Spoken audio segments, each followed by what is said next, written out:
Her mother hoped her advice would break Zara's infatuation. But Zara was resolute. She had finally decided that Akin was the man she would marry. To ensure his plans went undisturbed, Akin approached King Odion under the cover of night and cast a powerful enchantment upon him. The spell clouded the king's mind, causing him to trust Akin without question and to silence any doubts that might reveal Akin's true identity. The marriage was swiftly arranged, with no one permitted to ask questions.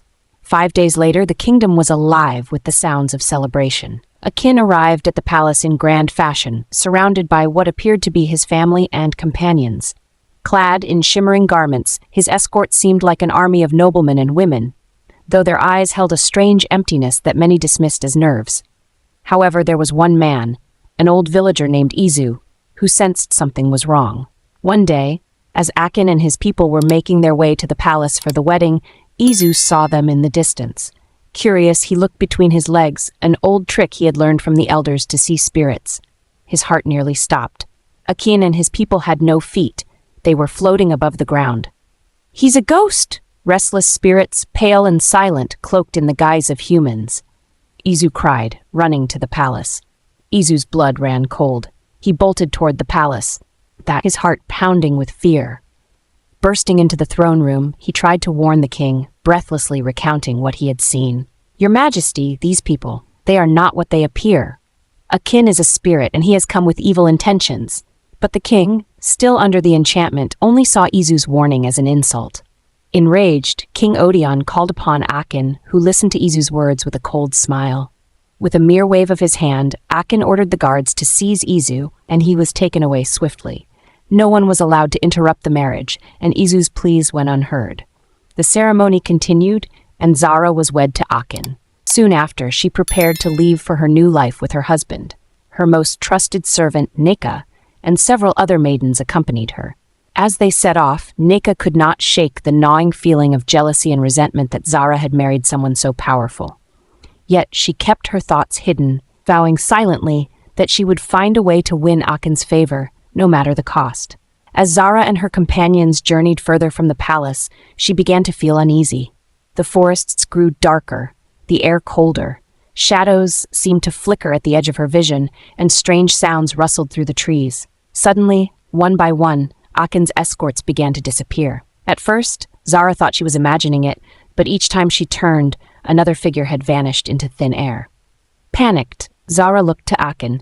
He gazed ahead, expressionless, as if their vanishing companions were of no consequence. It was then that he revealed the truth. Soon, it was only Akin, Zara, Neka, and the remaining maidens. They arrived at a dark, mist-laden clearing where Akin turned to Zara with a chilling smile. Panicked, Zara looked to Akin. What happened to them?" she asked, her voice trembling. "These companions you see, princess," he said calmly, "were never truly alive. They were borrowed spirits, assigned to accompany me until this point. Their purpose is fulfilled, and now they must return to the spirit realm." Zara felt her stomach drop. She glanced at her maidens, who wore expressions of terror. "And what about you?" she stammered. "Who are you, truly?" Akin's gaze was cold and unyielding. "I am not from your world," he replied, his voice low and sinister. "My body is but a vessel, borrowed for a time. Soon I must return the parts I have used. Only then will I be free." Horror washed over Zara and her maidens. They tried to flee, but as each one turned to run, shadowy hands emerged from the trees, pulling them back one by one into the shadows. Zara watched helplessly as her maidens disappeared, their screams swallowed by the darkness, until only she and Neka remained. The journey continued in silence, but Zara's mind was racing. She was alone, bound to a man who was not truly a man, a stranger from a world beyond her comprehension. She could feel Neka's presence beside her, though her servant's jealousy had now dissolved into fear. Akin, her husband, the one who had promised her love, wealth, and power, was not a man at all. His true nature had been revealed in terrifying glimpses. His cold skin, his hollow eyes, his body flickering like a flame when the light hit him just right. They were trapped now, deep in the heart of the evil forest, with no way out. "Princess, what are we going to do?" Neka whispered, her voice trembling with terror. Zara couldn't answer. How had she gotten here? How had she, the proud princess of Oban, allowed herself to be deceived? The image of Kamma, the hunter she had once insulted and rejected, flashed in her mind. If only she had chosen differently, but it was too late now. She was at the mercy of a ghost, and there was no one to save her. Days passed, and back at the palace, Queen Ada was restless. Her dreams had been haunted by visions of Zara, lost and afraid. She woke one night, drenched in sweat, her heart racing. She knew then that her daughter was in grave danger. She turned to King Odion, who had since shaken off Akin's spell, but was still haunted by his hasty decision. Queen Ada pleaded with him to seek the wisdom of the chief priest, hoping they might save Zara before it was too late. The chief priest arrived, his expression grave. He performed a ritual, invoking the gods, and soon discovered the truth. "Your daughter has been bound to a spirit," he intoned, "one who dwells in the realm beyond our own. She is no longer safe." Upon hearing this, King Odion was consumed with guilt and grief. He resolved to rescue his daughter, but no one knew where Akin's realm lay. Then, from the crowd, a familiar face emerged. Kamma, a former suitor of Zara's, who had been rejected but never stopped caring for her. "I will go," Kamma declared. "I will bring Princess Zara back." The king nodded, granting Kamma his blessing. The chief priest fortified Kamma and two brave friends with charms of protection, warning them of the dangers that lay ahead. Thus, Kamma and his companions set out on their journey into the evil forest, where no ordinary man dared tread. The days turned into weeks, and the weeks into months. The kingdom grew tense with fear. Queen Ada wept for her daughter, while King Odion's hope waned with each passing day. The elders, however, tried to console him, urging patience and trust in the god's will. Meanwhile, Kamma and his companions pressed forward, deeper into the heart of the forest, where even the bravest dared not tread. The darkness around them felt alive, whispering threats and promises alike, testing their resolve with each step. Kamma kept his focus on his love for Zara, but his companions' faces grew tight with fear, their footsteps hesitant. They had heard tales of the evil forest, but nothing could have prepared them for the horrors lurking within. As they reached a wide, ancient river, it seemed like a gift, a rare clearing where moonlight broke through, glimmering on the water's surface. Exhausted and parched, they welcomed the chance to drink and rest. Suddenly, 3 beautiful maidens appeared at the riverbank, their laughter like a song that filled the air with warmth. Their eyes sparkled with a charm that was both alluring and otherworldly. "Brave travelers," one of the maidens called in a voice as sweet as honey, "you have journeyed far and must be weary. Come, drink from the river and refresh yourselves. It will give you strength for what lies ahead." One of Kamma's companions, a young warrior named Chima, couldn't resist. Entranced, he stepped forward, the beauty of the maidens seeming to numb his sense of caution. He reached the riverbank, kneeling to scoop water into his hands.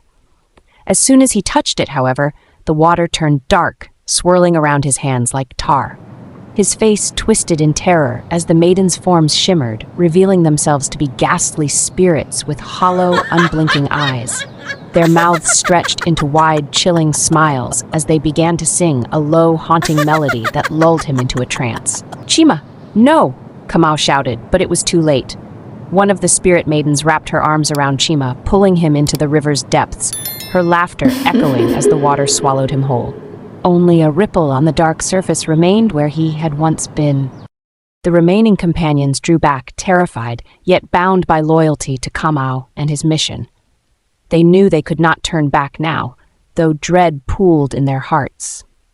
As Kamma and the rest pressed on, the mist thickened around them and a chilling sense of dread settled in. The whispers grew louder, preying on their fears and doubts. Kenny felt a heaviness in his heart, a nagging voice telling him they were in over their heads. "Kamma," he said, his voice barely a whisper.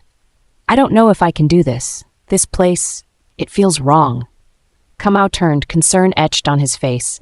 "Kenny, we can't give up now. We're doing this for Zara. We need to stay strong." But Kenny's resolve wavered. "What if we're not meant to make it out of here?" he asked, his eyes darting around as the mist thickened.